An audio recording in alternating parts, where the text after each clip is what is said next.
नमस्कार दोस्तों, आज की इस नए वीडियो में आप सभी लोगों का स्वागत है। आज की वीडियो में हम लोग पढ़ने वाले हैं बीएससी थर्ड सेमेस्टर के बॉटनी के डीएसई सब्जेक्ट के ऊपर हम लोग बात करेंगे, जिनका सिलेबस मेन हमारा जो सब्जेक्ट है बॉटनी जूलॉजी या जो केमिस्ट्री है, उनके सब्जेक्ट सब्जेक्ट तो सेम है ना, बॉटनी जूलॉजी या केमिस्ट्री, लेकिन उनका सिलेबस थोड़ा से अलग है ना। रहने को वही सब चीज़ है, उनसे रिलेटेड चीज़ उसी सब्जेक्ट का, लेकिन उनका जो सिलेबस है थोड़ा से अलग है। कई बच्चे लोगों को पता भी नहीं होगा, कई स्टूडेंट लोग और कई कॉलेज को तो ये भी आइडिया नहीं है कि उनको डीएसई में क्या लेना है, कैसे सेलेक्ट करना है।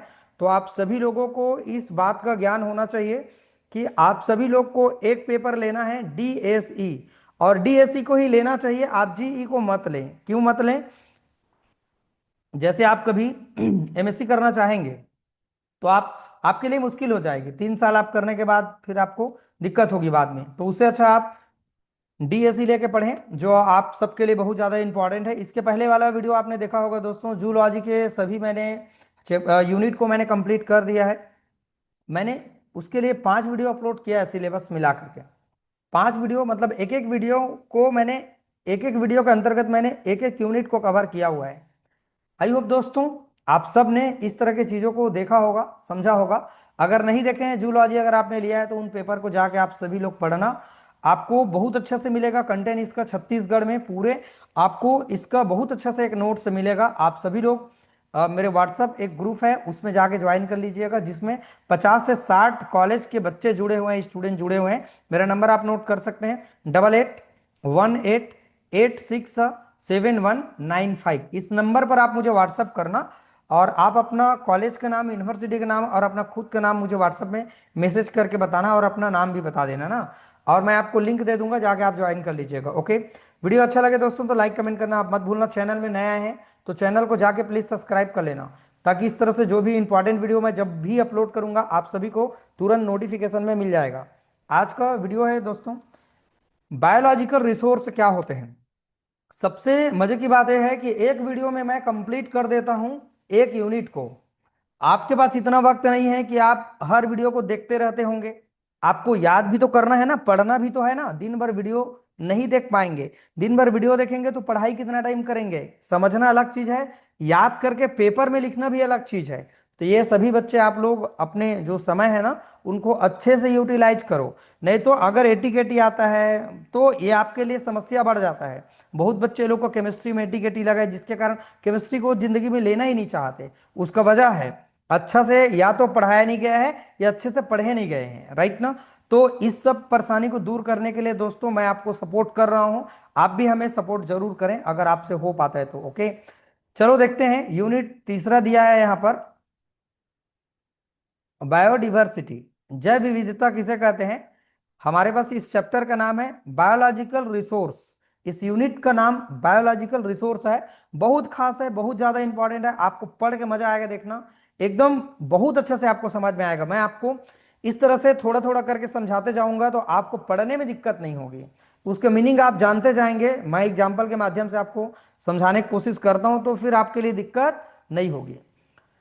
देखते हैं सबसे पहले इंट्रोडक्शन। पृथ्वी पर जीवन अत्यंत ही विविधतापूर्ण है, अर्थात विधि विधान से बना हुआ है। हमारा जो जीव है, हर प्राणी है, एक विधिवत रूप में व्यवस्थित है। छोटे सूक्ष्म जीव से लेकर के विशाल वृक्ष और पशुओं तक सभी जीवधारी मिलकर एक विशाल जीव मंडल का निर्माण करते हैं। चाहे दुनिया में हमारे इस पृथ्वी में जितने भी जीव है, एक छोटे कीड़े से लेकर के एक बड़े विशाल वृक्ष तक और जीवों तक, सभी मिल करके जीव मंडल, इनको बायोस्फीयर के नाम से जानते हैं, उनका निर्माण करते हैं। इन्हीं सभी जीवों की संख्या, संरचना और आपसी संबंध की विविधता को हम जैव विविधता कहते हैं। इन्हीं सभी जीवों की जो संख्या है, कितना कितना सभी प्राणी की एक संख्या है लगभग लगभग, और सबकी अलग अलग संरचना होती है और एक दूसरे से सभी संबंध रखते हैं, इसे हम जैव विविधता कहते हैं। हर प्राणी एक दूसरे से रिलेट करते हैं। कैसे? जैसे कि हमने खाद्य जाल पढ़ा होगा, है ना, आप भी पढ़े होंगे, हम तो पढ़े हैं खाद्य जाल, फूड चैन। तो उसमें अगर एक चूहा है, और चूहा को कौन खाते हैं? बिल्ली खाते हैं मान लीजिए, है ना। अगर मान लीजिए बिल्ली की संख्या अगर कम हो जाए तो चूहा की संख्या बढ़ जाएगा। बात समझ में आ रहा होगा सबको। लेकिन अगर बच्चों यही बात हम उल्टा कर दें कि अगर जो चूहा है उनका संख्या अगर कम है तो बिल्ली की संख्या भी साथ में कम हो जाएगा, क्योंकि उनको भोजन नहीं मिल पाएगा। अब मान लीजिए हमारे पास एक मेढक है। अब मेढक किसको किसको खाते हैं, अन्य कोई जीव को खाते हैं, है ना। तो अगर उनकी संख्या भी कोई ना कोई एक दूसरे की संख्या पर डिपेंड करता है, जीव पर डिपेंड करते हैं अपने भोजन के लिए, तो ये सब एक दूसरे पर क्या होते हैं, आश्रित होते हैं। इसे ही हम लोग कहते हैं जैव विविधता कहते हैं, बायोडिवर्सिटी के नाम से जानते हैं, परिभाषा समझते हैं। ये तो इंट्रोडक्शन हो गई। आप अपने भाषा में लिखेंगे बिंदास, आपको चिंता लेने की जरूरत नहीं है, टेंशन लेने की जरूरत नहीं है। आप अपने लैंग्वेज में पेपर लिख के जाएंगे, कोई आपको प्रॉब्लम नहीं होगी। आप बॉटनी का पेपर डीएससी का सबसे इंपॉर्टेंट है, सबसे मजेदार है बॉटनी का पेपर। इसके बाद हमको पेपर देखने के लिए मिलेगा केमिस्ट्री का। पहले मैंने जूलॉजी को कंप्लीट किया है, इसके बाद मैं बॉटनी को कंप्लीट कर रहा हूं 5 वीडियो दे करके। इसके बाद मैं आपको केमिस्ट्री का वीडियो दूंगा, तो 1-2 दिन के अंदर में सब चीज का वीडियो आपको दिख जाएगा। अगर आप सारे वीडियो को पढ़ना चाहते हैं तो प्ले लिस्ट में जाइएगा, और प्ले लिस्ट में जाके आप सारे बच्चे पढ़ सकते हैं। देखो परिभाषा, डेफिनेशन क्या है हमारे पास जैव विविधता का, पृथ्वी पर पाई जाने वाली सभी प्रकार की जीवित प्रजातियां, वनस्पति मतलब पेड़ पौधे, प्लांट, जीव जंतु, सूक्ष्म जीव, उनकी अनुवांशिक संरचना तथा पारिस्थितिकीय तंत्र में मतलब इकोसिस्टम में उनकी विविधता को सामूहिक रूप से क्या कहते हैं, हम लोग विविधता कहते हैं, जैव विविधता कहते हैं। क्या कहेंगे, जैव विविधता। वही चीज आ गई यहां पर, सभी प्राणी, वनस्पति हो, जीव जंतु हो और सूक्ष्म जीव हो, उनके आनुवंशिक संरचना तथा उनके जो इकोसिस्टम है में उनकी जो विविधता है, मतलब एक समान होने के बाद जो उसमें अलग अलग अंतर दिखाई देते हैं, उनकी संख्या, वो हमारे कहलाता है जैव विविधता। सरल शब्दों में और समझते हैं एक लाइन में, पृथ्वी पर जीवन के विविध विभिन्न रूपों की विविधता को जैव विविधता कहते हैं। देखो, जीवन होता है और सभी का स्वरूप और सभी का रहन सहन, उठना बैठना भी, उनमें विविधता पाए जाते हैं, डिफरेंट टाइप के होते हैं। उन्हीं को हम लोग कहते हैं बायोडिवर्सिटी के नाम से जानते हैं। इनकी विशेषता क्या है, देखो, यह पृथ्वी पर जीवन की समग्रता को दर्शाता है, मतलब कुछ समानता को दर्शाता है। इसमें प्रजातियों की संख्या, प्रकार और उनकी आनुवंशिक विविधता शामिल होते हैं। अगर बच्चों कोई प्राणी एक जैसे दिखाई दे रहे हैं और उन्हीं के जैसे, जैसे पूरे बिल्ली बिल्ली दिख रहे हैं तो जितने भी बिल्ली है सब उसी के जैसे दिखेंगे, कुत्ते हैं तो कुत्ते के जैसे दिखेंगे, है ना। तो हाथी है तो हाथी के जैसे दिखेंगे, मनुष्य है तो मनुष्य, बंदर है तो बंदर के जैसे दिखेंगे। अर्थात हर प्राणी आनुवंशिकता के कारण एक दूसरे के जैसे दिखाई देने लगते हैं। या पर्यावरणीय संतुलन को बनाए रखने में सहायक होते हैं। मनुष्य की आजीविका, भोजन, औषधि और अन्य जैविक संसाधनों का यह आधार होता है। सही बात है। जैव विविधता के प्रकार क्या है, ये 3 प्रकार से होते हैं जैव विविधता मुख्य रूप से। पहला है हमारे पास अनुवांशिक विविधता, जेनेटिक डाइवर्सिटी। क्या होती है, किसी प्रजाति के भीतर पाए जाने वाले जीन या लक्षण की विविधता। हमारे पास पहला है अनुवांशिक विविधता। अनुवांशिक रूप से अगर जो हमारे पास विविधता पाए जाते हैं उसे अनुवांशिक विविधता कहते हैं। किसी प्रजाति के भीतर पाए जाने वाले जीन और उनके लक्षण की विविधता, सब में अलग अलग लक्षण होते हैं, तो उनको हम लोग अनुवांशिक विविधता कहते हैं। इसमें प्रजातियों में अनुकूलन मतलब एडाप्टेशन और विकास, इवोल्यूशन की क्षमता पाई जाती है। उदाहरण है गेहूं की विभिन्न किस्में, अर्थात बासमती और ड्यूरेम। आम की विभिन्न प्रजाति है, लंगड़ा आम, दशहरी आम और अल्फासो आम। मानव में विभिन्न ब्लड ग्रुप पाए जाते हैं, तो ये सब इसके एग्जाम्पल हैं। प्रजातीय विविधता, स्पीसीज डाइवर्सिटी, किसी क्षेत्र या पारिस्थितिक तंत्र में भिन्न भिन्न प्रजातियों की संख्या और विविधता पाई जाती है, प्रजाति में भिन्नता पाई जाती है। यह जैव विविधता का सबसे सामान्य और पहचान योग्य रूप होता है। उदाहरण है, एक जंगल में हिरण, बाघ, हाथी, बंदर, पक्षी आदि विभिन्न प्रजाति उपस्थित होते हैं। सही बात है, अलग अलग प्रजाति प्रेजेंट होते हैं। भारत में पाई जाने वाली 45,000 से अधिक पादप प्रजाति है और 89,000 से अधिक प्राणी की प्रजाति इस भारत देश में पाई जाती है। अगला तीसरा, पारिस्थितिकीय पारिस्थितिकीय विविधता, इकोसिस्टम डाइवर्सिटी। पृथ्वी पर पाए जाने वाले विभिन्न जो इकोसिस्टम होते हैं की विविधता पाई जाती है। प्रत्येक इकोसिस्टम में अलग प्रकार के बायोडिवर्सिटी होती है। जैसे वन का पारिस्थितिक तंत्र, ये जंगल है। मरुस्थल पारिस्थितिक तंत्र, रेगिस्तान आएगा। समुद्री पारिस्थितिकी तंत्र, महासागर आएगा। पर्वतीय पर्वत जानते हैं ना, और आर्द्रभूमि इकोसिस्टम ये होते हैं। आप कुछ यहाँ पर डायग्राम दे सकते हैं कि अलग अलग तरह की प्रजाति यहाँ पर रहते हैं। आप लोग देख पा रहे हो यहाँ पर कुछ सितारा मछली है, कुछ यहाँ पर चीता है, अलग अलग प्रजाति है। आप जानते हैं, अपने जो नॉलेज में है उनको भी आप लिख सकते हैं, ठीक है। चलो और देखते हैं, जैव विविधता का महत्व क्या है। भाई इनका सिग्निफिकेंस भी तो आपको मिलेंगे। आर्थिक महत्व है, खाद्य पदार्थ है, ईंधन, रेशा, लकड़ी और औषधियों का सोर्स है। ये सब आर्थिक महत्व देते हैं जैव विविधता से। पर्यावरणीय महत्व मिलता है, ऑक्सीजन का उत्पादन होता है, जल चक्र बना रहता है, मृदा का संरक्षण, ठीक है। तीसरा है सांस्कृतिक महत्व, धार्मिक, पारंपरिक और सांस्कृतिक जीवन का आधार। वैज्ञानिक महत्व है, अनुसंधान, दवा खोज और जैविक प्रौद्योगिकी के लिए क्या होते हैं, आवश्यक होते हैं। ये पहला टॉपिक हमारा कंप्लीट हो जाता है। अब दूसरा है, इसका वैल्यू देखते हैं, वैल्यू ऑफ बायोडाइवर्सिटी।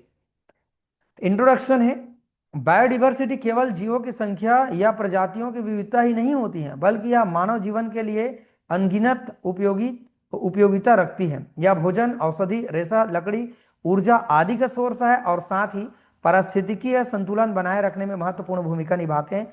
इसलिए इनकी उपयोगिता को विभिन्न मूल्यों के आधार पर हम समझ सकते हैं। पहला है मेरे पास बायोडाइवर्सिटी, क्या है हमारे पास, उपादेय मूल्य। उपादेय मूल्य क्या होता है समझते हैं। जैव विविधता से प्राप्त प्रत्यक्ष लाभ होते हैं ये तीन प्रकार के इनके उपवर्ग बनाए गए हैं। समझते हैं पहला क्या है, डायरेक्ट यूज वैल्यू, जैसे कि जिससे हमको डायरेक्ट जैव विविधता से फायदा मिलता है, जैसे कि भोजन के रूप में अनाज, फल, सब्जी, मछली, मांस, ये सब चीज। औषधियों के रूप में तुलसी, नीम, हल्दी, सर्पगंधा, क्यूनेन, ये सब। ईंधन के रूप में लकड़ी, हमको बायोगैस मिलते हैं। रेशा के रूप में कपास, जूट, ऊन, रेशम आदि सब मिलते हैं। ये डायरेक्ट मिलने वाले हैं हमारे पास बायोडाइवर्सिटी। ओके, अब देखते हैं अप्रत्यक्ष रूप से, इनडायरेक्ट यूज वैल्यू। वनों द्वारा ऑक्सीजन को उत्पादन और परागण क्या होते हैं, परागण, पराग के कण होते हैं फूलों में, और एक पुष्प से पराग के जो कण होते हैं वो नर नर में पाए जाते हैं पराग के कण, और पराग के जो कण पाए जाते हैं नर में पाए जाते हैं, और उससे एक मादा पुष्प तक जब पहुंचते हैं तो पराग कण वहां पर पहुंच करके, है ना, एक नए भ्रूण का निर्माण करते हैं, निषेचन होती है। तो इस प्रक्रिया को परागण कहते हैं। क्या कहते हैं, परागण, जिसके द्वारा बीज का निर्माण होता है। ये इनडायरेक्ट रूप से इसका वैल्यू होते हैं। बताओ, जब तक परागण नहीं होगा तो उसका किस्म आगे बढ़ेगा नहीं, उनका प्रजाति आगे बढ़ेगा नहीं, उनका स्पीसीज आगे बढ़ेगा नहीं। ये बता रहे, बीज नहीं बनेगा तो नया पेड़ नहीं बनेगा। समझ आ रहा होगा सबको। जलवायु निगमन, मृदा संरक्षण, ये भी इनडायरेक्ट रूप से, देखो पर्यावरण में चेंजेस होना अनिवार्य रूप से होता है, ठंडी, गर्मी, बरसात, ये सब परिवर्तन होते रहते हैं। तो ये हमारे पास इनडायरेक्ट रूप से इनका वैल्यू हमको मिलते हैं। प्राकृतिक आपदाओं जैसे बाढ़, सूखा से हमको क्या मिलते हैं, सुरक्षा मिलते हैं। तीसरा है विकल्प उपयोग मूल्य, ऑप्शन वैल्यू। भविष्य में उपयोग की संभावना रखने वाली संसाधन है, जैसे कि अज्ञात पौधों से औषधि की खोज, नई कृषि प्रजाति, यह है। अब ये तो हो गए हमारे पास, पहला है क। उपदेय मूल्य के आधार पर इनको तीन भाग में हम बांटे हैं। अब दूसरा देखते हैं हमारे पास, ख, अंतर्निहित मूल्य, है ना। क्या है अंतर्निहित मूल्य, प्रत्येक जीव का अपना अस्तित्व मूल्य होता है। सही बात है, चाहे कोई भी जीव हो, हर का एक अपना मूल्य होता है, उनका इस पर्यावरण में योगदान होता है।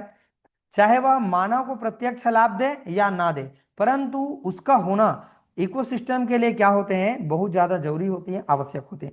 उदाहरण है गिद्ध, पर्यावरणीय सफाई कर्मी होते हैं। देखो ये जो हमारे पास गिद्ध है, पर्यावरण को साफ करते हैं। कहीं भी कोई भी जीव अगर मर गए हैं तो उनको वो अपने भोजन के रूप में ले लेते हैं, तो एक तरह से सफाई कर्मी हो गए।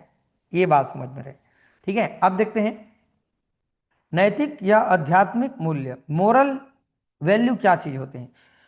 प्रत्येक जीवित प्राणी के अस्तित्व का सम्मान करना मानव का नैतिक कर्तव्य होना चाहिए। सही बात है, हर प्राणी, कोई भी प्राणी को एक रिस्पेक्ट दे, उसको एक आदर्श उनको माने, उनका सम्मान करे, ठीक है, चाहे कोई भी जीव हो।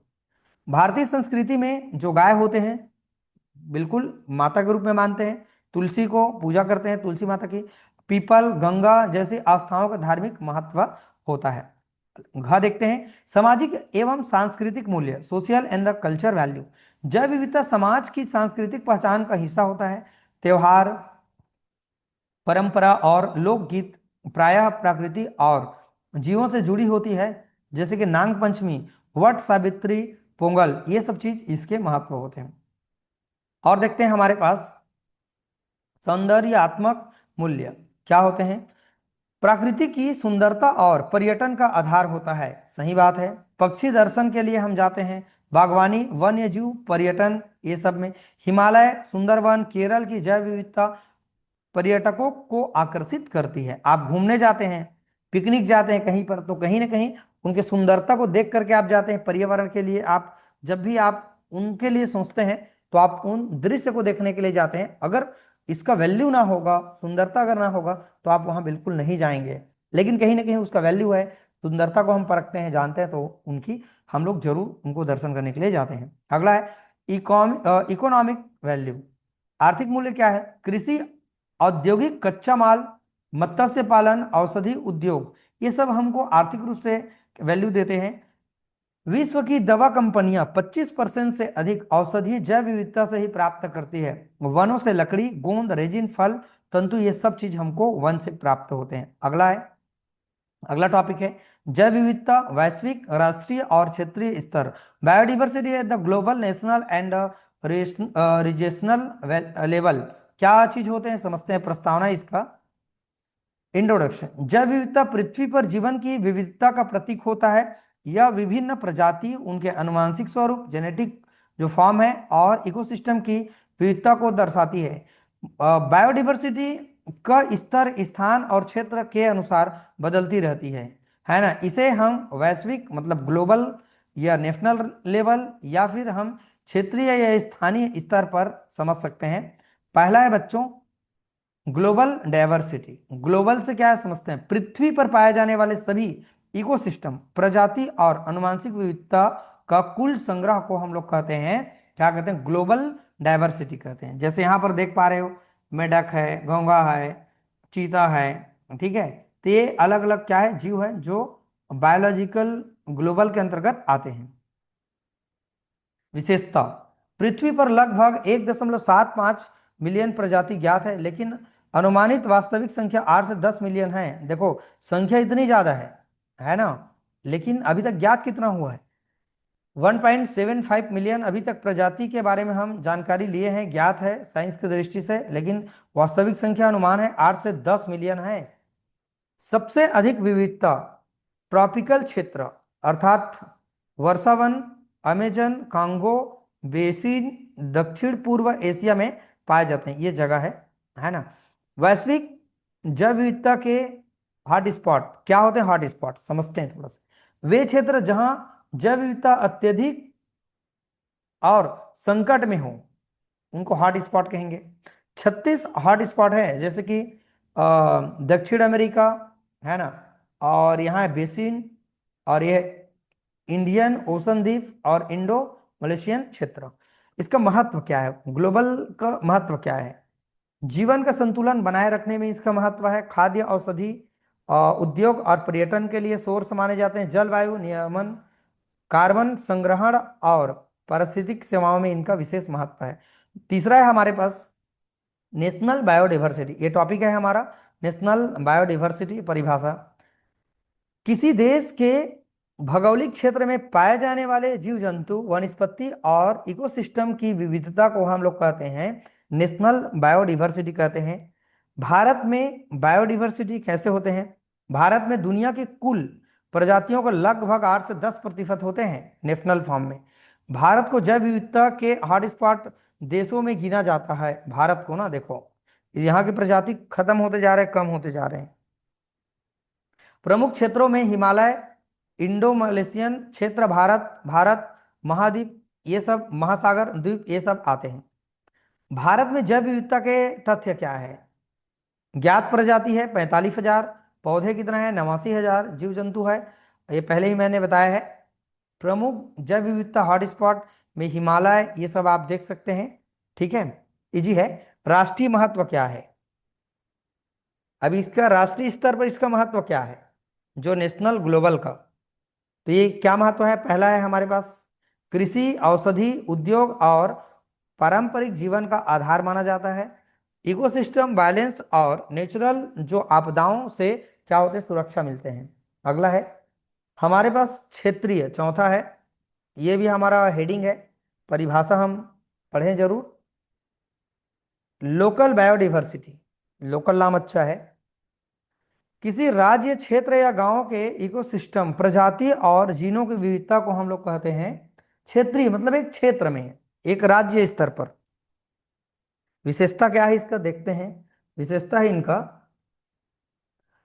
स्थानीय जलवायु, भूमि प्रकार और सांस्कृतिक प्रथाओं पर निर्भर होते हैं। अगला है कृषि भूमि, जंगल, तालाब, नदी, पर्वतीय क्षेत्र में अलग अलग जैव विविधता पाए जाते हैं। उदाहरण है भारत में क्षेत्रीय स्तर में क्या क्या पाए जाते हैं? पश्चिमी घाटी पर, तमिलनाडु, केरल, कर्नाटक में वर्षवन आदि में। सुंदरवन कहाँ है? हमारे पास मणि और बंगाल के खाड़ी में पाए जाते हैं। अरावली पर्वत शुष्क वनों की, ठीक है। क्षेत्र, इसका महत्व क्या है, क्षेत्रीय महत्व क्या है? स्थानीय समुदायों के लिए भोजन, औषधि और आय का सोर्स है। पारंपरिक ज्ञान और सांस्कृतिक गतिविधियों में योगदान। स्थानीय पारिस्थितिक तंत्र का संतुलन बनाए रखना इसका महत्व है। अगला टॉपिक आ जाता है स्टूडेंट हमारे पास जैव संसाधन अर्थात बायोलॉजिकल रिसोर्स, खतरे और प्रबंधन रणनीति। देख सकते हैं इसके लिए कैसे हम मैनेजमेंट स्ट्रेटेजीज शो करेंगे। क्या थ्रेट है ना, थ्रेट है। तो ये खतरा क्या है, इसके लिए देखते हैं प्रस्तावना। इंट्रोडक्शन।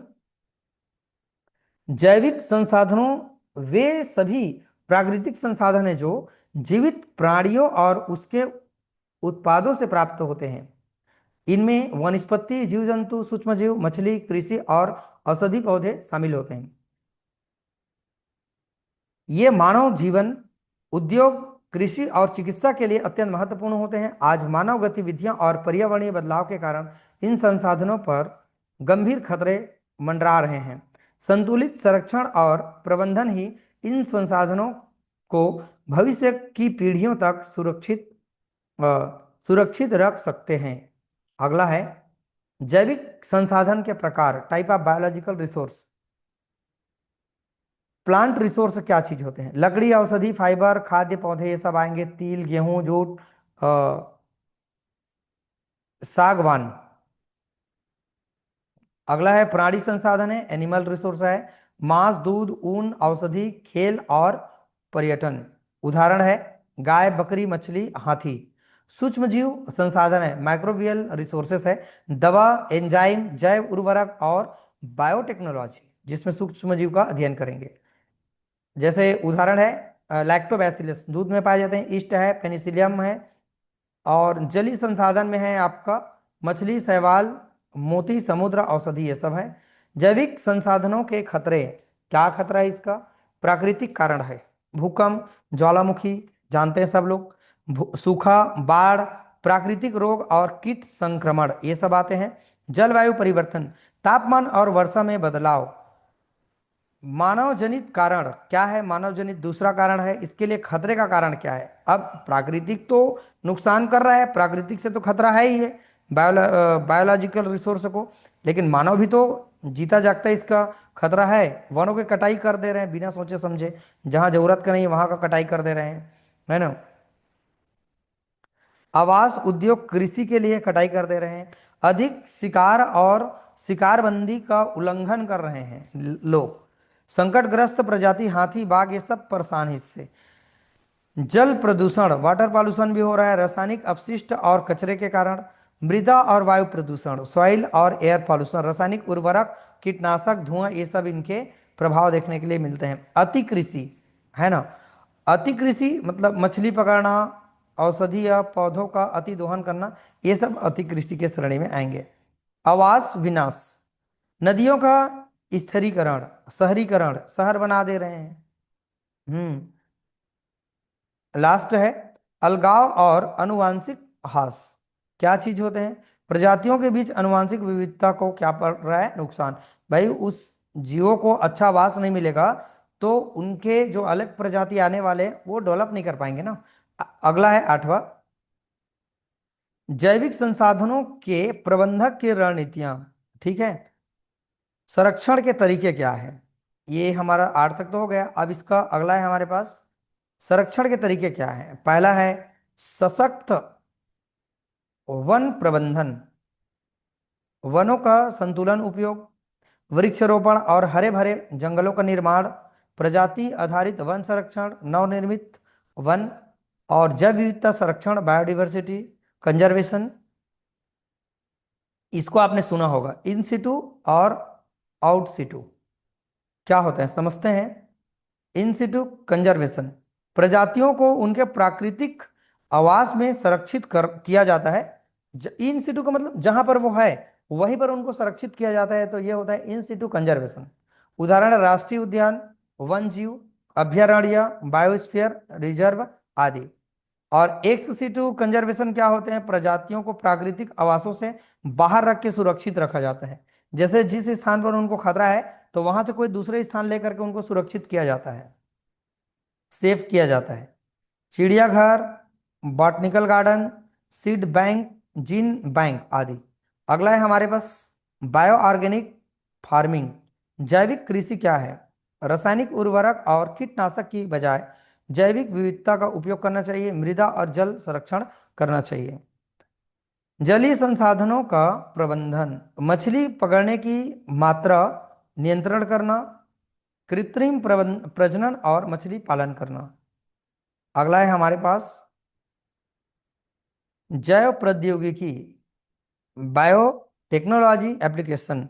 संकटग्रस्त प्रजातियों का आनुवंशिक प्रजनन कराना चाहिए, रोग प्रतिरोधी फसलें, कानूनी और नीतिगत उपाय है, लीगल एंड पॉलिसी मेजर। राष्ट्रीय कानून है, देख सकते हैं आप लोग। अंतर्राष्ट्रीय समझौता है, सम सामुदायिक सहभागिता है, शैक्षिक और जागरूकता अभियान है।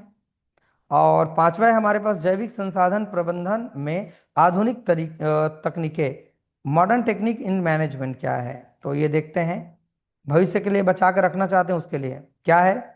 जीन बैंक और सीड बैंक, ये सब जानते हैं। सैटेलाइट सर्वेक्षण, सतत मछली पालन तकनीकें, जैव प्रौद्योगिकी और आनुवंशिक संरक्षण। ये हेडिंग हेडिंग याद करके कम से कम आप सभी लोग रखेंगे। अगला है हमारे पास टॉपिक है जैव विविधता, बायो प्रोस्पेक्टिंग और संबंधित नीतियां हैं। ये हमारा अगला टॉपिक आ गया। एक दो टॉपिक और है, फिर ये कवर पूरा हमारा हो जाएगा। परिभाषा क्या है?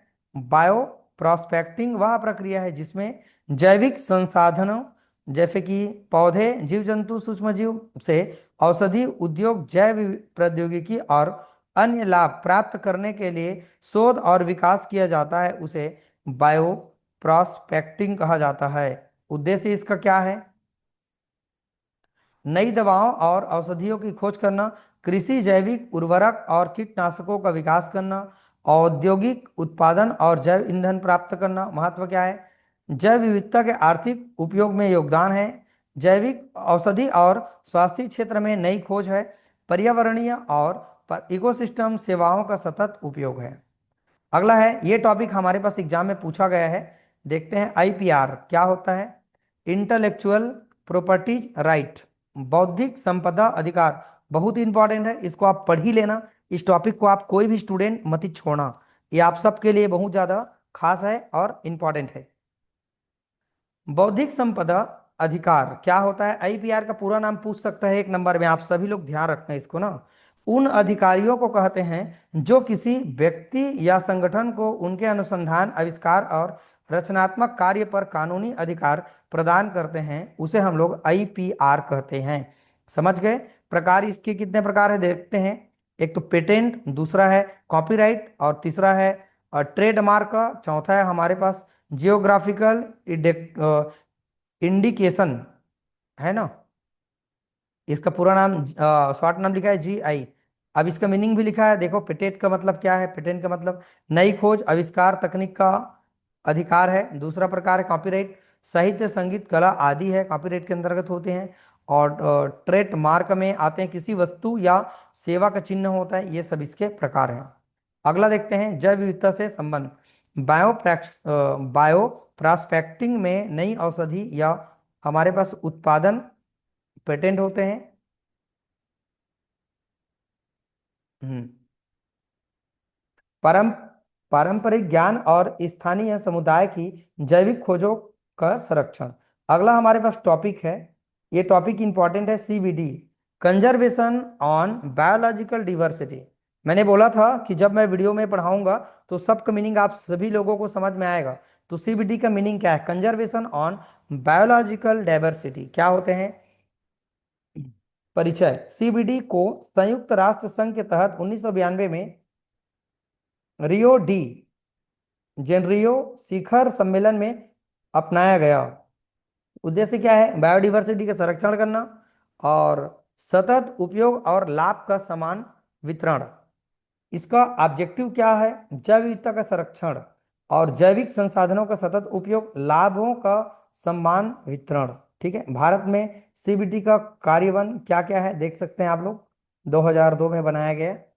पारंपरिक ज्ञान के संरक्षण है, जैव विविधता बोर्ड बोर्ड और जैव विविधता समितियों की स्थापना किया गया है। अगला टॉपिक है स्टूडेंट हमारे पास, ये शॉर्ट नेम जरूर याद करेंगे, एनबीएपी, राष्ट्रीय जैव विविधता कार्य योजना, नेशनल बायोडिवर्सिटी एक्शन प्लान। क्या चीज होते हैं? परिभाषा समझते हैं सबसे पहले। थोड़ा से छोटा कर देता हूं अगर आपको बोले तो वीडियो को थोड़ा से क्वालिटी बढ़ा के आप लोग देख लेंगे। ओके, इतना तो कर लेते होंगे सभी लोग। देखते हैं इसका उद्देश्य क्या है। एनबीएपी ये हमारा एक नेशनल योजना है, जैव विविधता के नुकसान को रोकना इसका पहला उद्देश्य है। दूसरा है संकटग्रस्त प्रजाति और इकोसिस्टम का संरक्षण करना, स्थानीय और पारंपरिक ज्ञान का संरक्षण करना, सतत विकास और पर्यावरणीय संतुलन सुनिश्चित करना, ये इसका क्या है? उद्देश्य है। प्रमुख कार्यक्रम, क्या प्रोग्राम है?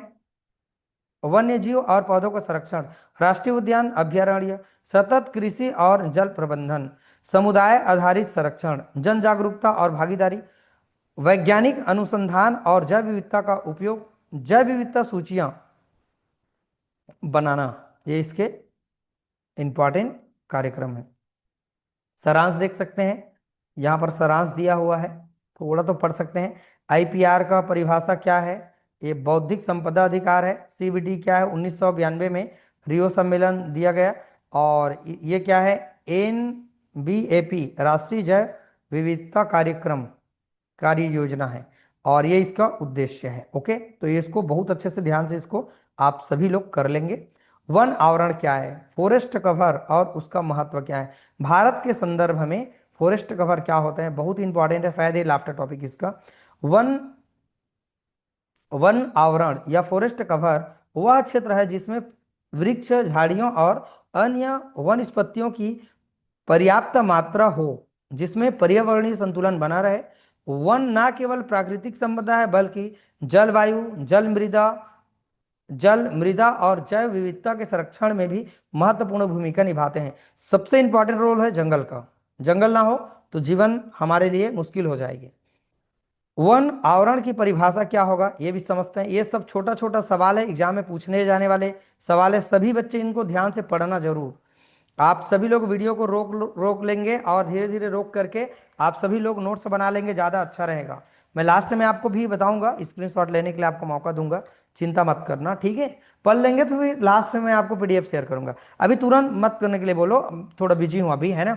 तो आप सभी लोग थोड़ा अच्छे पढ़ाई लिखाई कर ले, फिर आप एक बार खुद से मेहनत करें ना। मैं पीपीटी दे दूंगा ना, पीडीएफ दे दूंगा, आप कुछ नहीं करेंगे, सोते सोते पढ़ते रहेंगे। जो पढ़ा रहा हूं उनको भी आप नहीं सुनेंगे। इससे बहुत सारा नॉलेज मिलता है, इंसान एक्टिव होता है कि सर बता क्या रहे हैं। परिभाषा, वन आवरण वह भूमि है जो पेड़ों की गहराई, घनी भूतता के कारण स्थायी वन के रूप में पहचान योग्य हो, उसे हम लोग कहते हैं वन कवर। देखते हैं अगला है विशेषता। वनों की न्यूनतम ऊंचाई 10 मीटर और ढकान कितना है, ढकाव कितना है इसका? 10% भूमि क्षेत्र, है ना। मानव गतिविधियों से प्रभावित ना होने वाला क्षेत्र होता है। भारत में वन आवरण, फॉरेस्ट कवर इन इंडिया, वर्तमान कंडीशन आप सभी लोग देख पा रहे हैं, देख लो थोड़ा से। और इसके प्रकार है, type of forest in India, ऊंची घास और शुष्क वन, वर्षा वन, तापीय हिमालय वन और ठंडे क्षेत्रों के वन, ये सब पढ़ सकते हैं। पर्यावरणीय महत्व क्या है? ऑक्सीजन उत्पादन और कार्बन अवशोषण, जलवायु नियंत्रण, मृदा संरक्षण, जैव विविधता का संरक्षण, सभी में बहुत सारा पॉइंट पॉइंट पॉइंट पॉइंट दिए हुए हैं। आप देखो बहुत सारा टॉपिक नहीं है, इधर उधर मिलेगा जरूर, इसमें का उसमें, उसमें का इसमें, लेकिन थोड़ा से पढ़ना पड़ेगा, आपको याद करना पड़ेगा, रिलेटेड लिख देना, कौन से सेम टू सेम लिखना है आपको, है ना। आर्थिक महत्व क्या है? लकड़ी, कोयला, रेजिन, गोंद, तंतु, औषधि और उद्योग का कच्चा माल, पर्यटन और रोजगार के अवसर। सामाजिक और सांस्कृतिक महत्व भी है, देख पा रहे हो सभी लोग। और इकोसिस्टम महत्व क्या है? इकोलॉजिकल इंपॉर्टेंस क्या है? जल चक्र का संतुलन बना रहता है। प्राकृतिक आपदाओं से सुरक्षा, बाढ़, सूखा, जल संसाधन, जल स्रोतों का संरक्षण, कीटों और रोग नियंत्रण। भारत में वन संरक्षण प्रयास कानूनी उपाय किया गया है। आप सब लोग जानते हैं वन संरक्षण अधिनियम, पशु संरक्षण अधिनियम, राष्ट्रीय वनीकरण मिशन, ये अन्य उपाय है, देख सकते हैं। ये हेडिंग है, इसको मैं वीडियो रोक दिया हूं तो आप सभी लोग पढ़ सकते हैं। एक टॉपिक और है लग रहा है।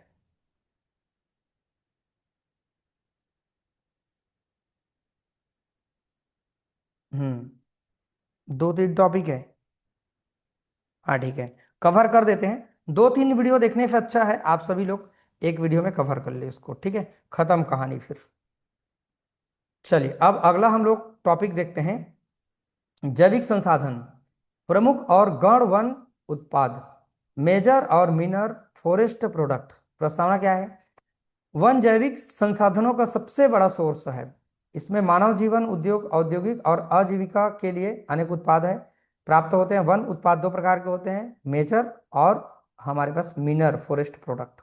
प्रमुख वन उत्पाद क्या है? मेजर फॉरेस्ट क्या चीज होते हैं देखते हैं। ये MFP का नाम पूछ सकता है, आप पढ़ लीजिएगा ऐसा चीज को।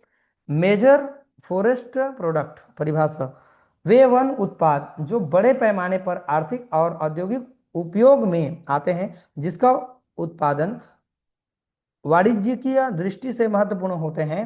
जैसे कि इसका उत्पादन देख सकते हैं, लकड़ी के रूप में कोयला, लकड़ी का तेल, गोंद, रेजिन, कपास, ये सब आप सभी लोग पढ़ सकते हैं। देखते हैं अगला है, दूसरा है हमारे पास मिनर फॉरेस्ट प्रोडक्ट, है ना। तो ये मिनर फॉरेस्ट प्रोडक्ट क्या होते हैं?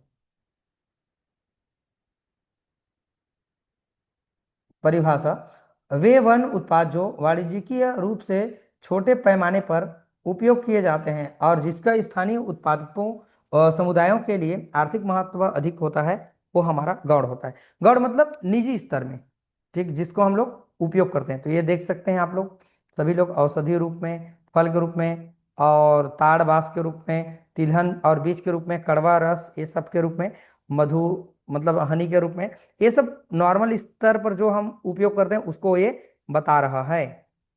ठीक, अगला है, उसी को और दे रखा है, सामाजिक महत्व है, पर्यावरणीय महत्व है। बस हेडिंग को याद करना, कोई भी इंसान एक एक तो चेक नहीं करता, ये बात तो आप सभी लोग याद रखना।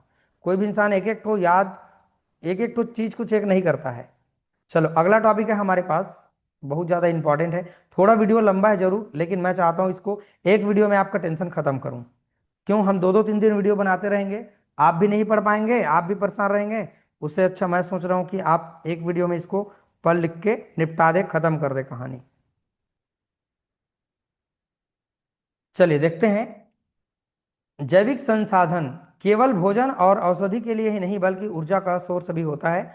ये अगला टॉपिक क्या है देखते हैं, बायोलॉजिकल जैविक संसाधन अच्छा है और अक्षम ऊर्जा सोर्स, बायोलॉजिकल रिसोर्स, रिन्यूएबल और नॉन रिन्यूएबल एनर्जी सोर्स। जैविक संसाधन ये पढ़ लिया मैंने। ऊर्जा स्रोत को मुख्य दो प्रकार से हम बांट सकते हैं, रिन्यूएबल और हमारा है नॉन रिन्यूएबल। ठीक है, जैविक संसाधन से मिलने वाली ऊर्जा को बायो एनर्जी हम लोग कहते हैं। देखो अच्छा है, ऊर्जा क्या होते हैं, रिन्यूएबल क्या होते हैं? वे ऊर्जा सोर्स जो प्राकृतिक रूप से लगातार उपलब्ध होते रहते हैं और जिनका उपयोग करने पर वे समाप्त नहीं होते हैं, जैसे सौर ऊर्जा, पवन ऊर्जा, जल ऊर्जा और जैव ऊर्जा, ये लगातार बनते रहते हैं। जैविक संसाधनों पर आधारित अक्षय ऊर्जा, बायो रिन्यूएबल सोर्सेस, ये क्या है आप सब लोग देख पा रहे हैं यहाँ पर, ठीक है। और यहाँ पर दोनों में अंतर आप सभी लोग समझ सकते हैं। थोड़ा सा मैंने जूम कर दिया, आप सभी लोग देख लो थोड़ा से, ठीक है। इतना तो सब लोग पढ़ लेते होंगे, रिन्यूएबल के अंतर्गत है और ये नॉन रिन्यूएबल के अंतर्गत, ठीक है। चलिए और देखते हैं आगे। बायोमास, पेड़ पौधे कृषि अवशेष वन उत्पाद ये सबसे मिलते हैं। और है हमारे पास बायोगैस भी है, गोबर जैव अपशिष्ट सब पढ़े हैं, एकदम सब लोग पढ़े हैं। बायोफ्यूल भी है हमारे पास, विशेषता है सतत उपलब्धता, पर्यावरण के अनुकूल, स्थानीय संसाधनों पर आधारित। अगला है, ये तो समझ में आ गया। अब देखते हैं नॉन रिन्यूएबल एनर्जी सोर्स, परिभाषा उसको उल्टा हो जाएगा। ऐसा ऊर्जा जो सोर्स जो सीमित मात्रा में पृथ्वी पर अवेलेबल है और उपयोग करने पर धीरे धीरे समाप्त हो जाते हैं, जैसे कोयला, पेट्रोलियम, प्राकृतिक गैस। और अंदर को थोड़ा आप पढ़ लेंगे ना, विशेषता है इनका, करेक्टर है, अलग अलग देख सकते हैं। जैविक ऊर्जा संसाधन का महत्व है, पर्यावरणीय महत्व है, आर्थिक महत्व है, जैविक महत्व है, सतत महत्व है। ये हेडिंग हेडिंग को तो आप याद करें, फिर आपको सब चीज समझ में धीरे धीरे से आएगा। सारांश इसका है, हम लोग देख सकते हैं। ठीक, तो ये कुल मिला के बच्चों ये हमारा पूरा कंप्लीट हो जाता है। चलो मैं आप सबको स्क्रीनशॉट लेने के लिए थोड़ा से जगह देता हूँ। अगर आप चाहें तुरंत, अगर मान लो मैं आपको पीडीएफ नहीं भेजता हूँ, लिख नहीं पाए हैं, तो आप फिर मुझसे डिमांड करेंगे भेज दो सर करके, तो फिर आपका उपाय निकल जाना चाहिए। थोड़ा सा स्क्रीन को मैं छोटा कर देता हूँ। ठीक है, चलो स्क्रीनशॉट लेते जाओ, मैं थोड़ा थोड़ा रोकते जा रहा हूँ। ठीक, चलो लेते जाओ और धीरे धीरे से इसको लिखते जाना, जो याद होगा उसी को लिखते जाना। एकदम मतलब पर्यावरण तो है ये, कोई कठिन नहीं है। ठीक है, चलिए आप सब लोग स्क्रीनशॉट लेते जाओ इसको, है ना, स्क्रीनशॉट ले लो सभी लोग। अच्छा है, नोट्स जरूर आप सभी लोग बनाएं अगर आप पढ़ना चाह रहे हो तो। और क्वालिटी को थोड़ा बढ़ा लीजिएगा ना, यहाँ तो क्वालिटी क्लियर है, बट आप सभी लोग थोड़ा से क्वालिटी नहीं बढ़ाएंगे ना, तो वो थोड़ा से आपको क्लियर नहीं दिखेगा वीडियो में। ठीक है, वीडियो कैसा लगा बताओ आप सभी लोग। मेहनत मैंने जो किया उसका फल आप लोग को मिल रहा है कि नहीं मिल रहा है, बताओ ना सभी लोग। आप लोग अच्छे बच्चे नहीं हो क्या जी? कमेंट नहीं करते हो ना, लाइक नहीं करते हो यार, क्या बोलूं मैं। आपके लिए मैं इतना जी जान लगा के मेहनत कर रहा हूं, आपको एक लाइक करने में कंजूसी करते हैं आप सभी लोग। भाई कैसे आप लोग देश को आगे बढ़ाएंगे? जलन की भावना कोई स्टूडेंट में ना रहे, आप अपने फ्रेंड लोग को जरूर भेज दिया करें। कर भला तो हो भला, जैसे मैं आप लोग के लिए वीडियो तैयार कर रहा हूँ। ठीक है, चलो दोस्तों, इसके बाद अगला जो हमारा लेक्चर आएगा, चौथा यूनिट के लिए आएगा, संसाधन प्रबंधन में समकालीन जो प्रथाएं क्या है, इसको हम लोग समझेंगे अगले वीडियो में। तो अगला वाला जो वीडियो आएगा वो भी 40-45 मिनट का वीडियो मिल सकता है, कोशिश करेंगे कि वो 40-45 मिनट की वीडियो में कंप्लीट हो जाएगा। ठीक है दोस्तों, सभी लोगों को मैंने अच्छे से बताने की कोशिश किया, और सभी को मैं सपोर्ट भी कर रहा हूं ताकि आप अच्छे लोग इस पेपर को, सभी लोग इस पेपर को अच्छे से दिला सके। और अगर आपको नोट्स नहीं मिल रहा है दोस्तों, तो आप फिर परेशान हो जाएंगे। और छत्तीसगढ़ में हमारा ये जो बुक है, आप अच्छे से इसको पढ़ सकते हैं, नोट्स है बहुत अच्छे से। ठीक है, चलिए दोस्तों, अब अगले वीडियो में मिलेंगे। वीडियो को देखते रहिएगा, समझते रहिएगा। चैनल में नए आए हैं, चैनल को जाके सब्सक्राइब कर लेना, ताकि इस तरह से जो भी इंपॉर्टेंट वीडियो मैं अपलोड करूंगा आप सभी को नोटिफिकेशन में मिल जाएगा। चलिए दोस्तों, वीडियो को आज करने के लिए थैंक यू सो मच।